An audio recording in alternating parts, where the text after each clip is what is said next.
Kuna mvuvi alipewa habari kwamba mwisho wa usiku kuna samaki wengi, akachukua ndoana zake kwenda kuvua. Katika usiku huo wa mwisho, masaa 8, saa 9, 10, akirusha ndoana zake, lakini amechoka kusimama kungojea samaki walishie, ikabidi akae kwenye jiwe fulani. Kukaa kwenye lile jabali, kuna mfuko mweusi ukawa unamdungadunga, akauvuta kando, akakaa na akaanza kutoa viliomo ndani. Akitoa ni vijiwe vidogo vidogo, lakini giza, usiku wa mwisho, giza limepamba. Kwa ajili hataki alale ili apate kuvua, akaanza kucheza na vile vijiwe, arusha kwenye maji, na kila akirusha kijiwe chatoa sauti nzuri, rhythm ile dumbuding, asikia raha, arusha kingine.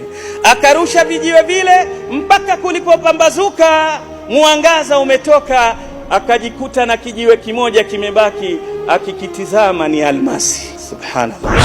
Atafuta samaki kilo 3, amepoteza mamilioni ya almasi, mfuko mzima. Ni kujuta kiasi gani? Wallahi, huenda kijiwe mvuvi si mwingine, ni mimi na wewe hapa, na bahari ile tuliyotupia vijiwe ni Ramadhani yetu hii inayotupita, na vijiwe vya almasi ni taimu yako utakaoipoteza kwa upuzi. Na ile sauti nzuri ni ule upuzi unaotizama, ni TV, ni unachati, unafanyaje, ule upuzi unaotumia ndio ile sauti tubudu. Sasa asubuhi iliyopambazuka ikakwambia, baba, unapoteza almasi. Ni siku mwezi ukiandama, hasara ulioipata. Au mauti yamekujia, waonyeshwa Ramadhani ulikuwa ukizichezea, hapo wasema ya laitani qaddamtu li hayati, natamani ningeitumia vizuri